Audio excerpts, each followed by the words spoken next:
I really should have known. Getting back to North Carolina after all that time away, it felt too easy. Like the universe was just trying to be too nice. It's like in my comic, The Golden Troupe, my character Key, he just sort of joined the group. He was handed over. They were just like, here, take this. He didn't have a choice and he didn't have a say, but initially, I'm sure it was fine. New place, familiar enough, what's to complain about? But then, the algorithm started feeding me tarot readings. So North Carolina is what I call my boomerang state. I've been coming to and leaving and then coming back to North Carolina since 1993. It's been a while. And by now, I know this place. Old tobacco shed on the side of the road? Yeah, that was my 3rd grade field trip. And when I was younger, I wanted to leave. I wanted to get out, and I did. I got way out of the country. I went to Norway, I went to Australia, I went to New York City. I did a lot of stuff. But this time coming back feels different. It's strange almost how much I appreciate so much more about this state than I had in the past. Not in just that way that you do when you have someone who's never been to the East Coast before or the South and you show them Bojangles for the first time, but more like you're driving from the airport and you see the trees and you notice how different they are than they are on the other side of the country, and you really like that about them. Look, apparently when you get over 40, you just really start caring about plants. And in a lot of ways, I think this is similar to my character Key, the Saluki from my comic. He's new to the group, there's a new dynamic, and there's new expectations. He understands the shape of things, how creatures and hierarchy and survival all combine together, but nothing in this group is his. In fact, everything of his got taken away. He didn't build this, he was dropped into it. And I get that because guess what? After that first week back from traveling across the whole entire country to get back to North Carolina, it was so easy, and then it really wasn't.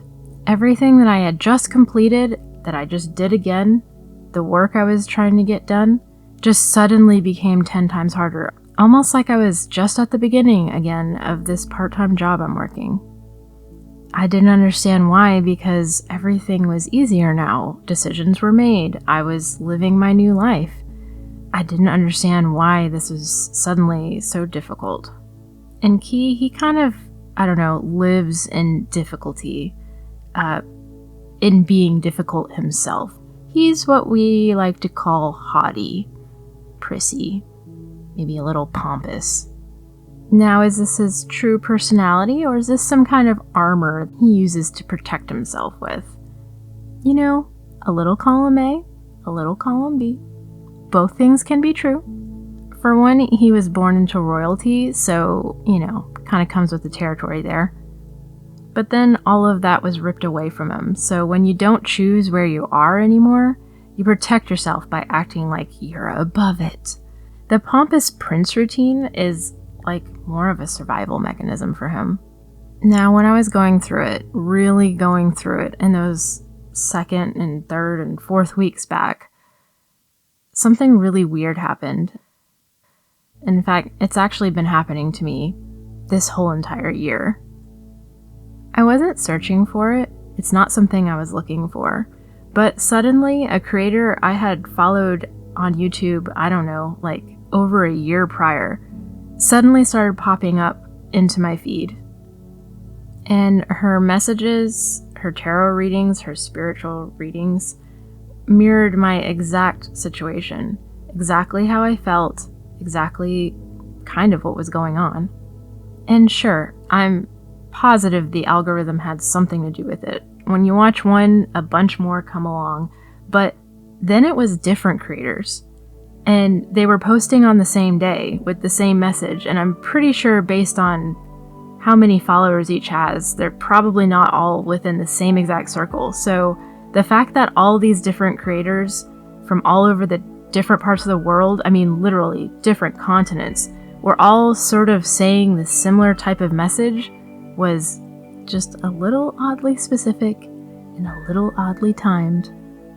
Then one week, during my working my part-time job, I had a little breakthrough, and things actually got a little bit easier, and I was able to catch my breath for once, and I started to think maybe the hard part is actually over and I won't have to feel this way anymore. But that's when the universe started laughing at me, I'm pretty sure by now, and decided to really hammer home how that is a dangerous belief to have.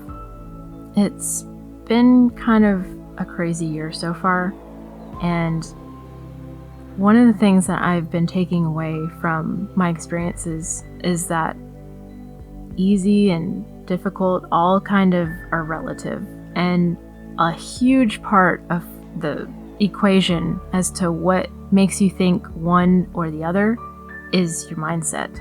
Because you could stub your toe and scream bloody murder, but you could sit there and have just gotten hit by a car, just for an example, did not happen, and somehow seem completely fine. And things eventually got easier. I felt like I could finally catch my breath, like the hard part was behind me. But that's the danger with that belief.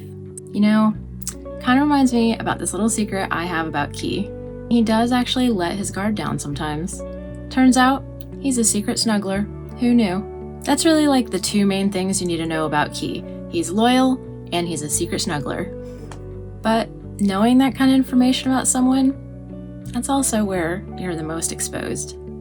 Because I was going back to normal, kind of the way me and my ex used to talk before we started even dating. I truly thought that things could go back to the way they were in some respects. But this fight, this argument, just pretty much showed me everything. It brought every single problem into light. And sure, maybe it's my rejection sensitivity disorder or whatever that I have, but it was hard coming to that realization. That I just kind of ignored that part because, that didn't make it into the photos. I'd been kind of trying to outrun all that. And these weren't things that I was hiding from myself. I mean, yes, I have object permanence issues, so if I'm not directly confronted with it, I do kind of forget it exists, but these were old truths that I'd finally stopped dodging. I knew this stuff. And the tarot videos kept coming. They weren't really predicting anything. They were just holding up a mirror that I'd finally stopped looking away from. When Key was presented as a gift, as an apology for the royal family in my story, messing up and, imprisoning my character, it showed that being gifted somewhere as an apology means someone else's guilt becomes your circumstance. He had to carry what wasn't his to carry. But eventually, just like all of us, you have to look at it directly. But at the end of the day, I'm still going. I'm still doing stuff, and I'm still trying. And that's not nothing. That's kind of the whole point. That's like Key. He's super sulky and high and mighty, but he's a loyal protector. And he didn't choose the troop, but he'll fight for it anyway. No matter how he feels about the actual other troop members. It's like me, I didn't choose to start over my whole entire life after 40. I didn't really choose to have all these terrible realizations either, but I'm still here, still doing the damn thing. And I still watch those tarot readings. I don't always catch every single one, and sometimes I don't even feel like some of them even apply to me, but I don't rely on them so much anymore. There was a point where I needed to hear something, some kind of sign, and I'm not there anymore. And that's kind of nice. It feels less like a lifeline and more just like confirmation. I pretty much know what they're all gonna say anyway. I'm gearing up volume 2 of the Golden Troupe, which Key is gonna be one of the main members there. If you want to see more about that process, I'll be posting here, of course, but if you want to see all the secret sneak peeks, then you can check out my Patreon. And remember, keep fucking going.